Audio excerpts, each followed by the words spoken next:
Welcome everyone to our next Highlands Matter webinar in our series that has been exploring the research that's being undertaken both within UHI and out with UHI about islands, focusing on Scottish islands, but other islands as well, and sometimes looking at coastal areas too, because there are many things in common.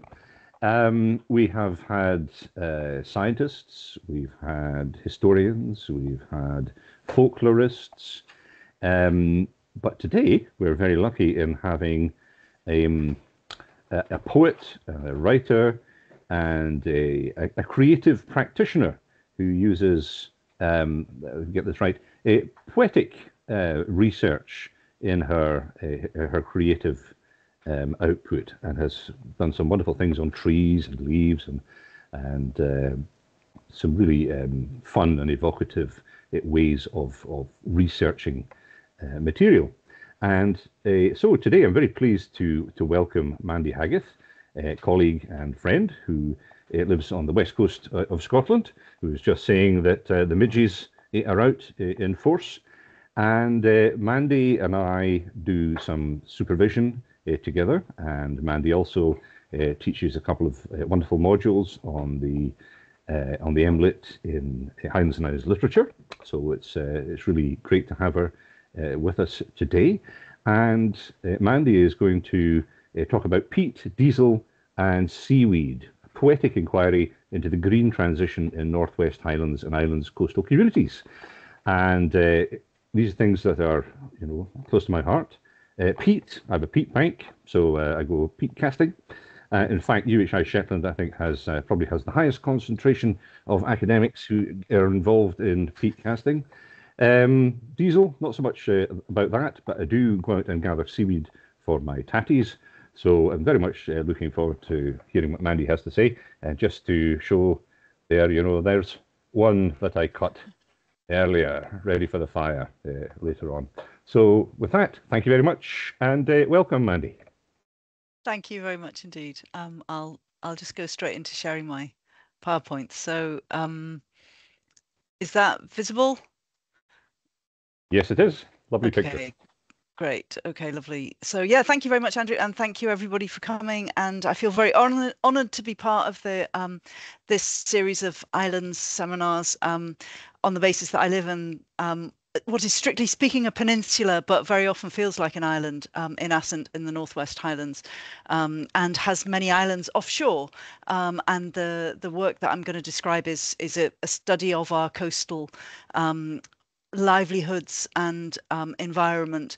And so just to the south of us, we have the Summer Isles. To the north of us, we have the Badkal Isles and various other islands dotted about in the bays and lochs and so forth off our coastline. And yeah, we're probably further away from a lot of the kind of standard urban infrastructure than many people who live on islands are as well. And we share a lot of the same sort of geographical and social challenges, I think, as island communities.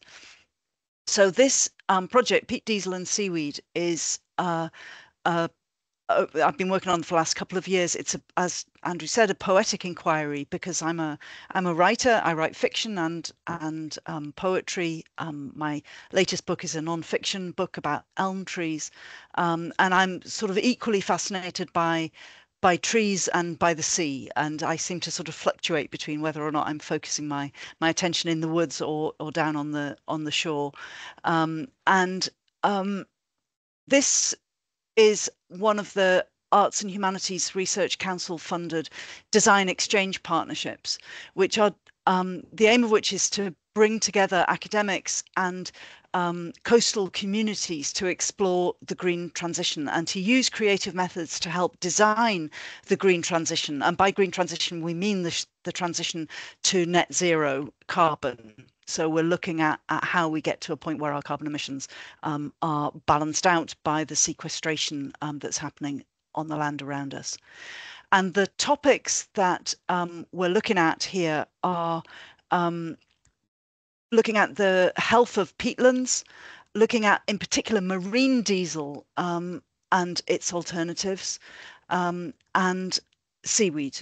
And these are topics that are huge in terms of their carbon emissions risks and sequestration potential.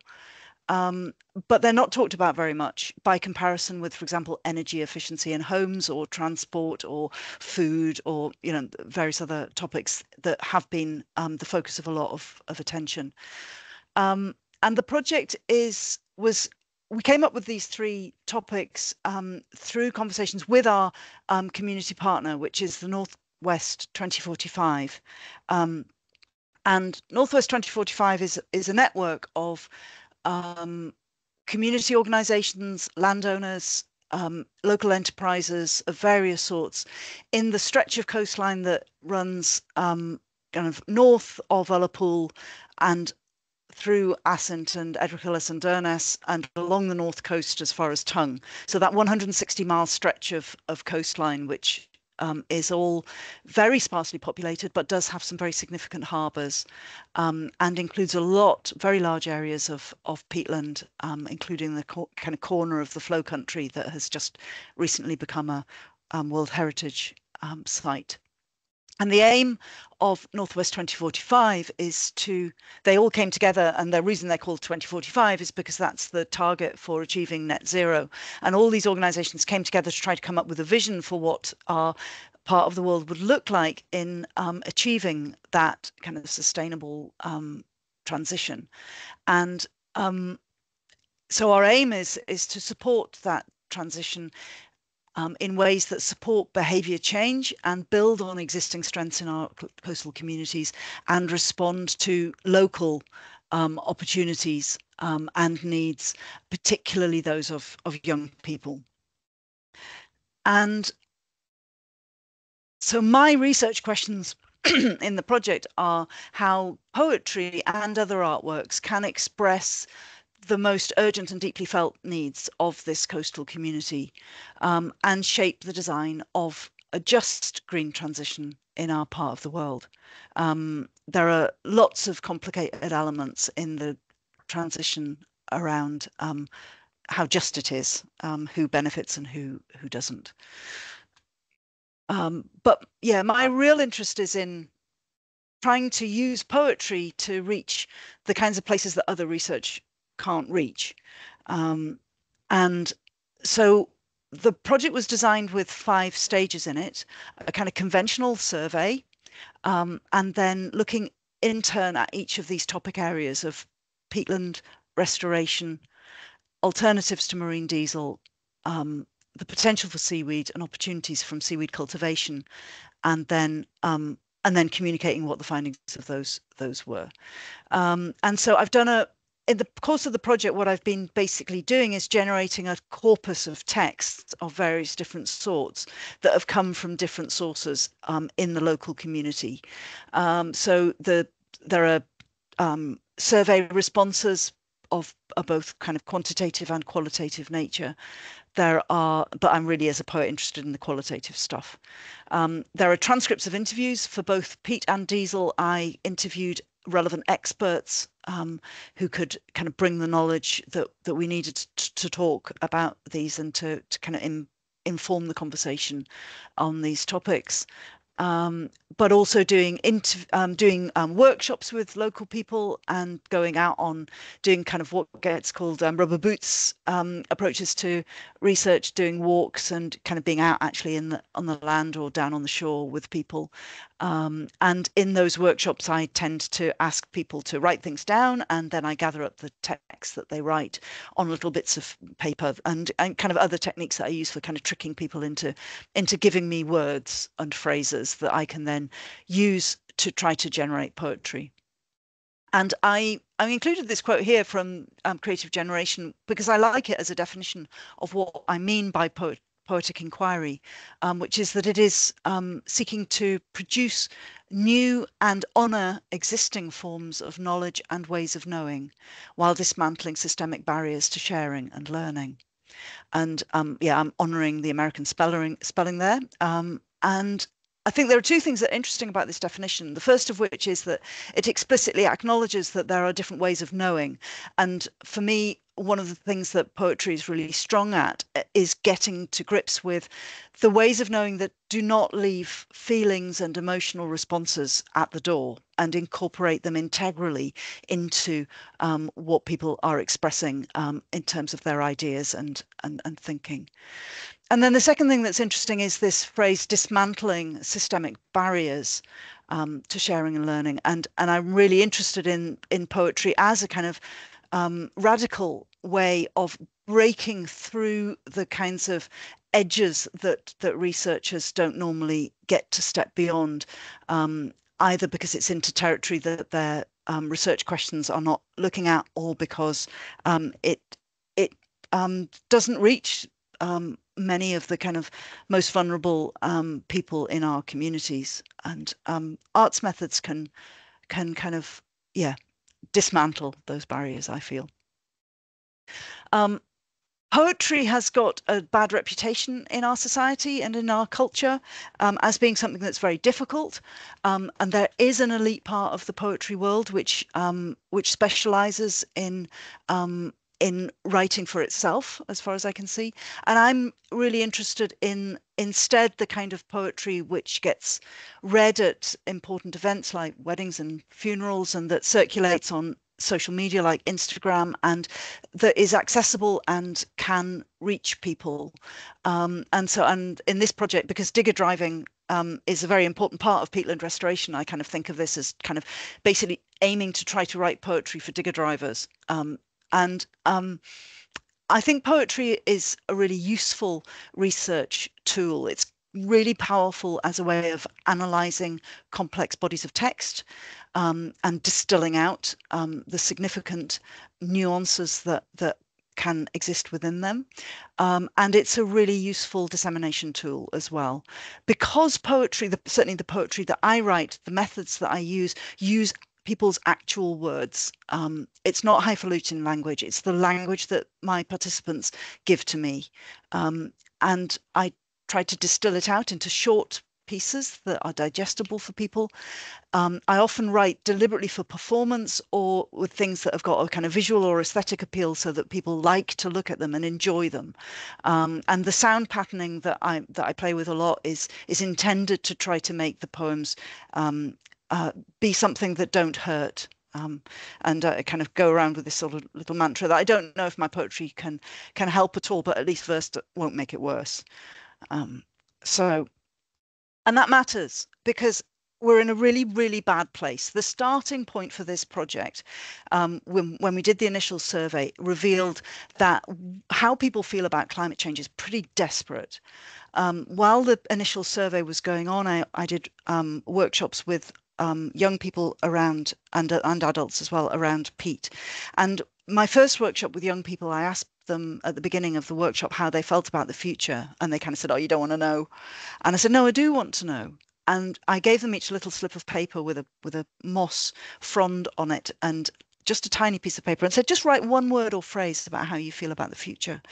And the results were, to me, really devastating. How much sadness, fear, panic, anxiety, and anger at our generation, but overwhelmingly negative emotion came from the hearts of these young people. And the survey responses, also two of the questions were, one of them was, what's your worst fear about climate change? And another question was, what gives you hope in climate action?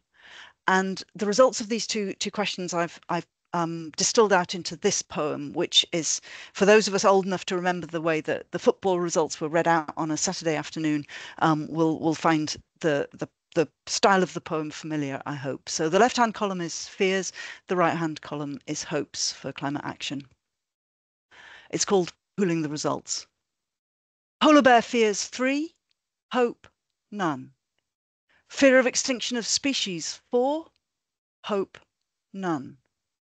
Storms and floods and sea level rises 5, planting trees 3. Burning to death or ice age 2. Simple life 1. Food insecurity 2. Gardening 4. Mass migration, 1. Technological progress, 3. Conflict and war, 2. Positive news, 2. Inertia of government, 2. Greta Thunberg, 5. Suffering of vulnerable people, 2. Hope, none. Climate denial, 1. Hope, none. So the results of this early part of the project meant that we gave a really long sort of hard stare at what we were looking at, and concluded that our research aim needed to be to try to generate some hope. And that's really shaped the rest of the project. In the peat section, I interviewed 3 experts on peatland restoration, one of whom was a professor of peatland science, who is very inspiring with a metaphor of peatland breathing by swelling up with the moisture in the winter and breathing it out as it dries out in the summer, and that a healthy bog has deep breaths of that nature on a slow annual cycle, and an ailing or ill bog has very shallow breaths and doesn't change very much in its shape. I also interviewed a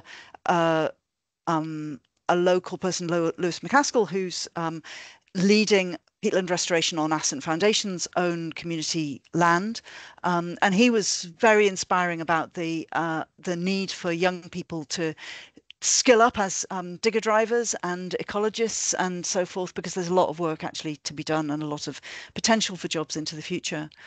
And my third interviewee was Romany Garnett, who was at that time managing the conservation of one of our mountain areas, Kunyag. And she gave me a fascinating interview looking quite widely at climate change and the role of peatlands within it. And this is an excerpt from the poem I wrote from her interview transcript. So these are all her words. A really positive thing to do with the climate change question is not to reduce it to some sort of chemical formula or something you can put in a spreadsheet and account for. Leave it in its breathing, living environment. Understand that it is something bigger, more spiritual. Allow nature to teach us. It will have a way of healing itself. Hope is a wonderful thing. It makes things happen.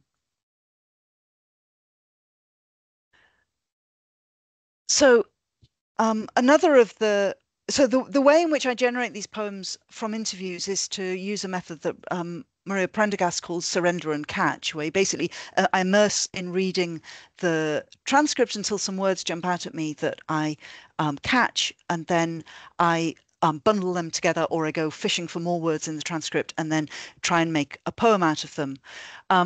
The second phase of the project looked at marine diesel, and I did also 3 interviews here with 3 people. I was very disappointed that our local fishing industry, they're not really local, they're French and Spanish companies, but Lochinver has the second biggest fish landings in the country, which come from big trawlers that go out into the North Atlantic and fish for a week and then come back into our harbour, unload all of that fish into a line of refrigerated lorries, which then drive all the fish to France and Spain, and the boats fill up with diesel and head back out to the North Atlantic and repeat endlessly.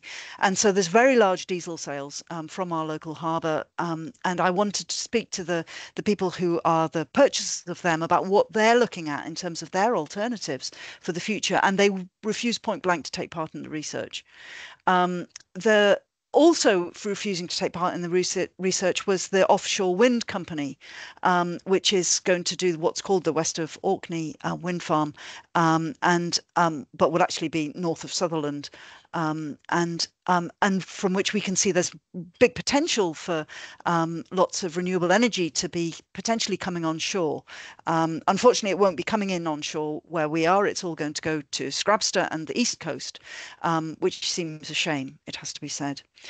So instead, I did interview the head of our harbour authority, the Highland Harbour Authority, and I also interviewed marine diesel engineer, and I also interviewed a marine hydrogen specialist to get a handle on what the alternatives were. And then I did a different kind of style of writing of poetry, and I was inspired to use as a structuring technique and as a kind of way of helping me to select words out of transcripts, the chemical formulae for various hydrocarbons, and this one is a diesel. It's by a diesel molecule which has 11 carbon atoms and 23 hydrogen atoms, and carbon atoms have got a valency of 4 and hydrogen atoms have got a valency of 1, and so I select 4-syllable words to represent carbon atoms and 1-syllable words to represent hydrogen atoms, and then put them in the particular sequence that they occur in the molecular structure. And the result is this poem, hooked on hydrocarbons, pushed by capitalists, sold by oil industry, jagged through leaky pipelines, so much greenhouse gases, too hot, high emission, high risk particulates, must halt supertankers, give up fossil fuels, don't use petroleum, next fix, biofuels, stop dependency. So it's kind of, this is what gets termed in the poetic inquiry world poemish, which is a very useful term, I find. I did do the same surrender and catch method for the diesel interviews, but I was struggling to get anything really interesting because they were very full of lots of very technical language. And I ended up, I hit upon in reading them that one of my informants, Colin Risbridger, he'd said that the energy industry are all about produce, and we really should be efficient. And I thought, right, okay, so what other words are people using 3 times? And so I went searching through the transcripts to find words and phrases that my informants had used 3 times, on the basis that that might be revealing of things that were kind of significant and important. And this poem that I'll just read out is the result of that, and it's called Joining the Dots. And I hope it kind of gives you a picture of the sort of alternatives that we do have to marine diesel use. Joining the dots. Colin says it's all produce, when we really should be efficient. Tony says electric. And Simon says before the meter. Everyone says wind farm. And hydrogen. Simon and Tony say ammonia. Simon says refueling stations, while Tony says big tanks. Tony asks about infrastructure. And when Simon says cost, Colin says tax breaks and incentives. And Tony says investment. Colin and Tony say ferries. Simon and Tony say fishing vessels. Colin says tides. And Tony says yacht. Colin and Tony say companies. And Tony also says government. While Simon adds communities. Colin says design. Tony says jobs. Simon says skills. And I hear ... So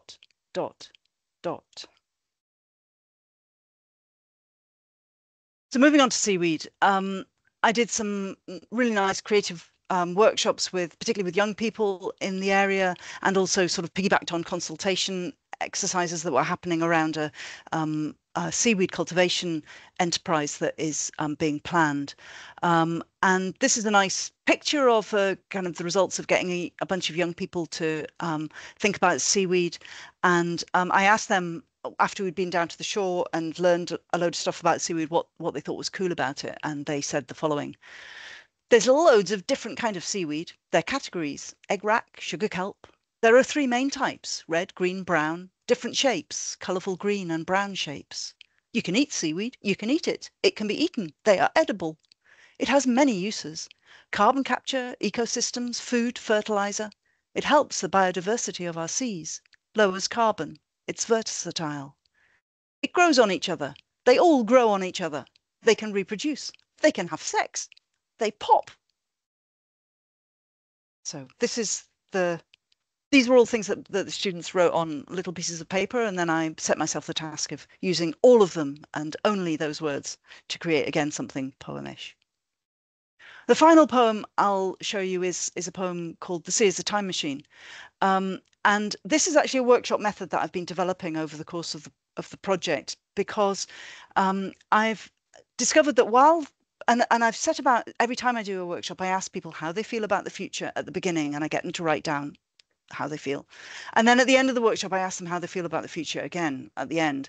And when we've been doing processes that involve looking into the past and then thinking about the future and doing a kind of temporal imaginative gymnastics, a kind of imaginative time travel, I find that people leave the workshops feeling better than they did at the beginning. And this is, I've got lots of anecdotal example of this now from quite a lot of different workshops, and this is one example of working with a bunch of Kinlochbervie school rural skills S1 and S2s, and in the morning they said, "I feel bad, disappointed by slow progress, scared. I feel scared and hopeless, worried, apprehensive, climate change, plastic pollution, it's in chaos, tipping point, warm, Jeshel," which is the Gaelic for finished.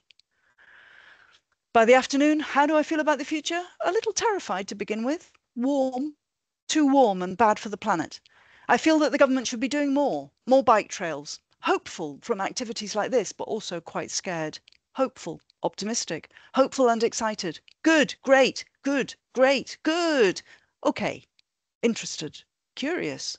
The future is bright. At least seaweed will survive.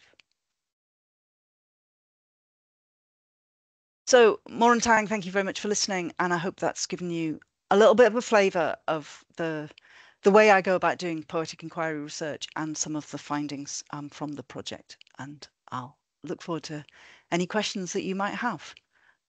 Moran Tang. Lauren, thank Mandy. That was great. Thank you very much indeed. Yeah, the seaweed will survive. That's good to know. I've got some questions. Let's see. People will be able to post things in the chat, and most people will, at least unless they belong to an organisation that restricts their access. And also in the Q&A, there might be some questions posted there too. So you can have a look at those.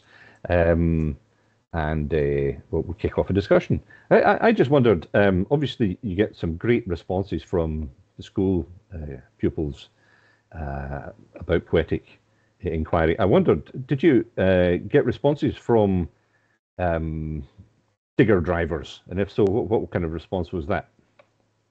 Yeah, no, interesting. I mean, the thing about digger drivers is that you get a bunch of teenagers in a room, including quite a few teenage boys who aren't initially very excited about having the prospect of a poetry session, I have to tell you. And at the point where I've got a really nice poem that came as a result of this interview with Lewis McCaskill, who is interesting. His career as a forester meant that he dug a lot of drainage ditches in order to plant trees in a previous stage in his career when that was still an acceptable thing to do for forestry establishment, and now of course is busily organising more in a managerial role these days than as actually on the ground, managing processes to go and fill them back up again or block them and so forth in order to try to restore the peat around them. But what's really interesting when I showed the young guys the poem that resulted from the interview with Lewis, and that you can watch these teenage boys actually take in the fact that the green transition and environmental restoration of the peatlands requires not just digger driving, but super skillful digger driving. You can see them, their eyes light up that, oh, this is, you're talking to me. And so, yeah, digger driving is a really important part of that whole peatland restoration question. But I think it's also a really interesting way into talking with a kind of cohort of our young people who might not otherwise be engaging in the climate change debate at all, and might also, like, it's not difficult to get signals from our society that being interested in big machines that that are fueled by fossil fuels is inherently a bad thing to do, and therefore, yeah, you shouldn't feel good about yourself about your aspirations to drive them. And I think the peatland restoration conversation is a really interesting way of kind of making that conversation around digger driving a bit more nuanced than it is otherwise. So, yeah. Excellent, great stuff. Yeah. So there's still a role for digger drivers and maybe electrical powered diggers, which is yeah. Exactly, electrical powered or hydrogen powered. I think we're hydrogen power gets a bit of a is recently it's been getting a wee bit of a bad press, I think, but people are concerned about sort of saying that, hydrogen is not a silver bullet, and the majority of hydrogen that gets produced at the moment is produced from fossil fuels, so it's absolutely not green. But in the northwest of Scotland, in the Highlands and Islands, more widely, we genuinely have the means to produce green hydrogen, and the potential for green hydrogen is really, really big, actually. And so, if you're just splitting water down into its component parts of hydrogen and oxygen using renewable energy as the source for doing that, then when you burn it, it just produces more water again. And so it's a really interesting solution. And in our part of the world, we are faced with an excess of renewable energy. When the wind is blowing hard, wind turbines are being turned off because the grid capacity is insufficient to take all of the electricity that they're generating. And this is the comment that Simon in the Joining the Dots poem, when he says before the meter, before the meter, before the meter, what that means is that and Murray is a really good example. Murray Harbour is got hydrogen facilities there that will catch the electricity from the offshore wind turbines that can't go into the grid when it's full and turn it into hydrogen locally, which can then be used to power all sorts of things. So, yeah, there's a really interesting opportunity in there, and potentially, hydrogen-driven, powering diggers with hydrogen is a potentially really interesting solution. Well, that's the sort of the discussion that's going on here as well in Shetland about hydrogen production using renewables. Of course, some of the renewables are things like Viking energy, which has caused an awful lot of challenges and problems as well. So that's what my other question. I'll move on to others just in a second. Was there any mention in the responses that you got about the challenges to the local environment from renewables? Yeah, it's interesting. It hasn't come up, and I think that's because of the fact that we have on the west coast here and on the north coast that we do not have the large scale wind farms that have been cropping up and causing controversy elsewhere, and nor do we have large scale grid infrastructure. So and what we're likely to get actually is voices bemoaning both of those facts, and finding ourselves to be kind of excluded from what is seen as being a kind of green revolution in other parts of the world. And I have interesting conversations with people on the west coast, on the east coast, who feel kind of that there are communities that are beleaguered by having too much of that development. And it's like, we should be sharing these developments around a bit more geographically evenly, so that the communities that want some more of it can actually have a bit more of it, and communities who feel like they're getting too much of it can maybe get a bit less of it. So yeah, there's definitely a disparity going on there, I think. It has been the case in the past that onshore wind turbines, on land wind turbines, have been, the potential of them, the prospect of them has been very, very controversial. as it has been in other parts. And as I know, yeah, in Shetland, it certainly is at the minute. And the at the minute, the major wind developments are that are on the cards that are in development are offshore. And so there's less of a concern about what the environmental impact of them is going to be in terms of proximity to people and certainly ground, the impact on peatlands, for example, that people are worried about in other parts of the world. And the hydro schemes that have been put in here have all been pretty small scale and seem to be seen, generally speaking, as good things, and generating community benefits in several places. And also the odd wind turbines that we do have, like there's one in Achiltebui, for example, which is community owned and generates community benefit. When they're done on that kind of community scale, they seem to generally get a sort of good a good response. So I think, yeah, we're probably blessed in that, to that extent, that we haven't had the controversial ones that we've had that have happened elsewhere, and even to a point where there are people who would like to see a bit more of it. Yeah.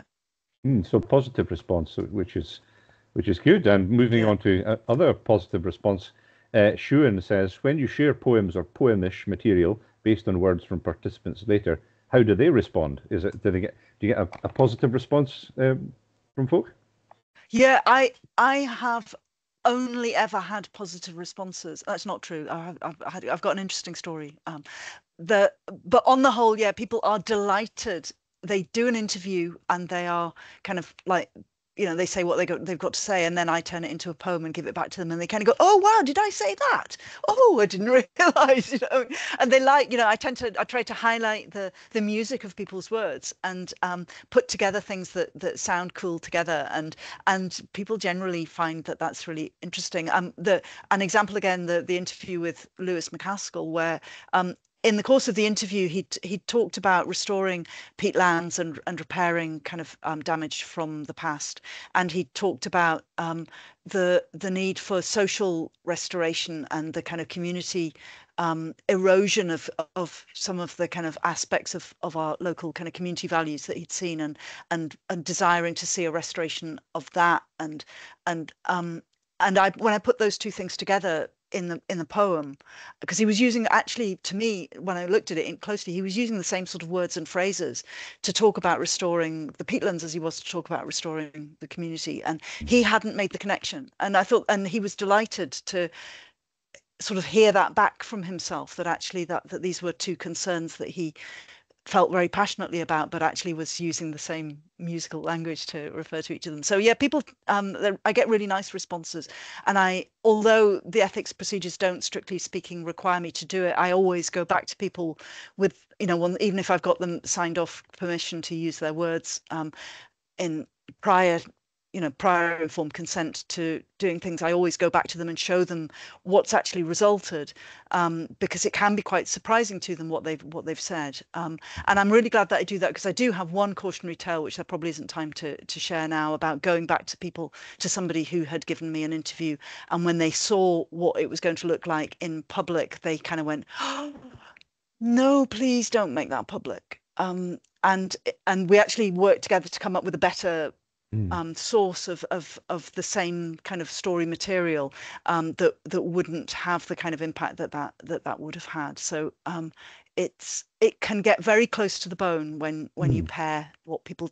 say down to the kind of guts of their gut reactions to things, their emotional responses to things, and people might think that they're happy to share. And then when they see that, I feel that they need to be given permission to actually officially approve the end results, the findings being put out into the world. Yeah, it's a sort of a ticklish thing at times. Yeah. But on the whole, I would say the balance is 90% delight from participants to 10% oof. Yeah. Well, I'm not surprised, because you've got some lovely comments here about your work. I don't know if you can see that in chat, but if you open chat, you'll be able to see that. From Rosie and Julia, and also a lovely poem as well from Gay. So thanks to to have a little squint at. And Oh, also, nice one. Thank you. Yeah. and there's also a question from Helena. You touched on this, but I'd love to hear a bit more about your process of writing poetry from interviews, especially when a lot of the interview material is interesting. How do you select it? There you go. That's a Yeah. technical question. Yeah. No. So this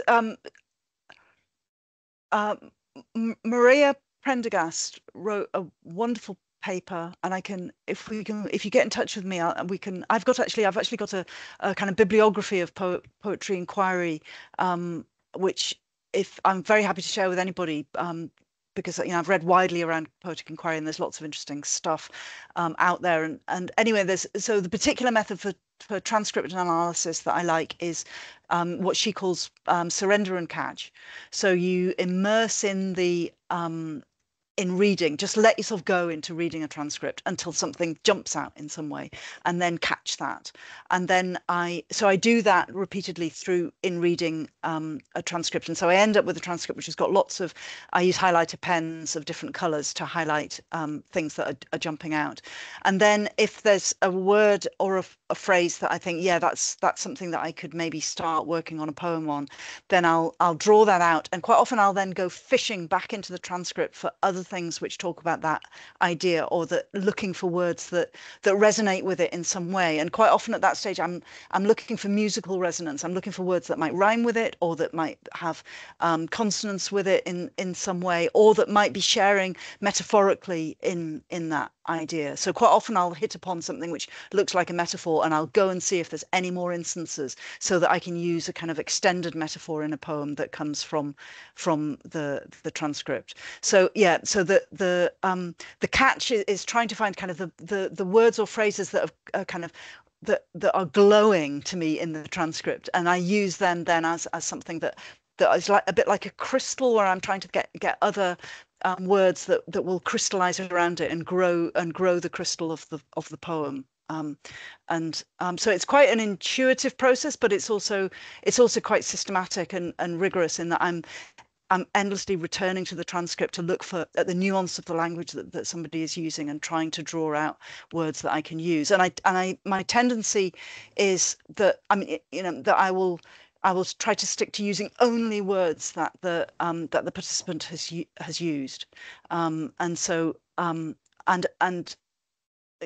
yeah, in workshop things, I sometimes set myself the double exercise of only the words and all of the words, which can be like doubly tricky. I mean, you just can't turn a whole interview transcript using all of the words. You have to get rid of a load of it, but it is a positive selection rather than an eradication, if you know what I mean.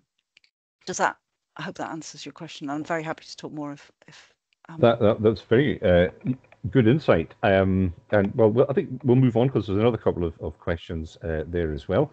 Deborah asks, please can you share a little more about how the performance aspect helps in disseminating the project findings, and how this activity raises further awareness or interest in the issues?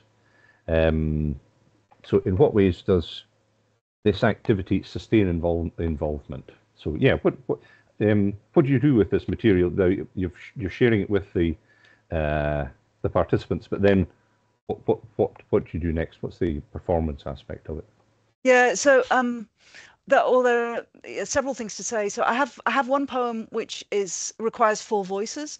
So to do that one, then I sometimes I need volunteers. I'll get 4 volunteers who can be each one of the different voices. It's actually about cutting peat, and because, as you know, Andrew, it's pretty difficult to do it on your own. It needs to be a community, communal effort, because there's somebody down in the trench actually cutting, and then there's with a tasker, and then there's somebody else who's lifting peats out on and then you need people to carry them and actually stack them into the into the stack. So I give each of I have a voice for each of those participants, and they have to then perform it synchronously and also do actions while they're performing. And so that's kind of so choreographing that causes a lot of laughter, a lot of fun, and people kind of also learn something about peat in the process. So that's one example. The pooling the results poem that I read, that I've read that, for example, at community. I've read it at an AGM meeting, sort of just stood at any other business. Yeah, I've got a poem about my survey results. Do you want to hear it? It's like, you remember the football pools, and then I read it, and people kind of get that they remember that, and it generates smiles usually. So that kind of thing. I've got a poem which was from a previous inquiry, which was about plastic, which is definitely needs to be read out because it's kind of pretty much illegible on the page, which is a sort of absolute indictment of the amount of plastic that is washing up on our beaches. Yeah, so that performance element enables me to get the poems into contexts where research results would never normally be being disseminated, like the AOB bit at a community meeting at AGM. Yeah. So that enables that. And then also one of the things that's happened, and I should put the link in the chat. There's our local community partner uses Padlet quite a lot, which is a software tool, and I'll put a link there. It's just called, yeah. So I've put all the poems. They gave me a Padlet page to put all of the poems up on, and they've just all gone live. And so the hope is that will now circulate amongst community organisations that address to that, so that we'll hopefully then get a bunch of people kind of actually responding to the poems on the Padlet with emojis and stuff like that, I'm hoping. And so that's another kind of way in which I'm kind of seeking to get feedback and interaction in a different sort of a way. Thank you very much for the link. I'll be looking at that as well. Okay, here's a slightly different question from Shuan. How do you represent interesting absences, like the refusal of some interest groups to participate in your research findings? Do you, or do you just say, oh, well, forget that lot?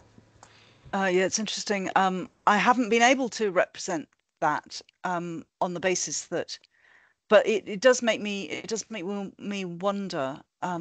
I sort of feel like it would be immoral, unethical to kind of take the emails that I've got, for example, saying that they won't take part, or the interviews that have been set up that they haven't attended, things like that. It's quite difficult to know how to do that in poetry form. So if you've got any ideas, Shun, about how I write poetry about these things, I'm kind of hoping that I mean, certainly it's in the project report, and I think there is still an open door. We're still very keen to actually engage them in the conversation, and kind of hope that maybe as time goes on, then we might be able to get them engaged.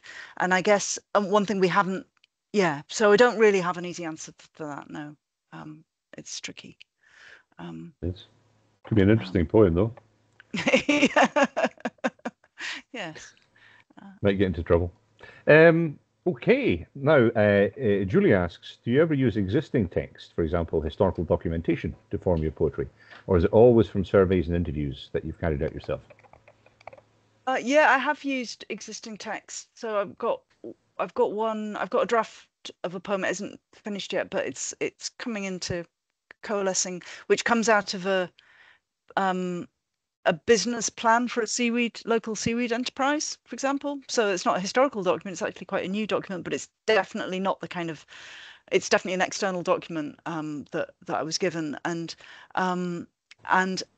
I guess sort of short-term history, I did something which I was drawing on an earlier kind of feasibility study looking at seaweed in the area. And so yeah, these are not kind of, other than kind of, it depends how long you want history to be, I guess. But so the short answer is, and it's certainly possible to do that and using any kind of text and as part of a corpus to draw words from, using the same sort of techniques that I would use in an interview transcript. Oh, maybe I missed it, but your work with the local communities, one of the outcomes is, well, the poetry itself. Another outcome is that people seem to be cheered after taking part, so they're having a positive aspect, feeling towards the future. But are there other goals that you're pursuing with the material? Are you hoping to change public attitudes more generally, or private industry attitudes? What's your underlying goal there? Yeah, I think that, I mean, the top line thing is to just be contributing to the conversation that is ongoing locally about the green transition, and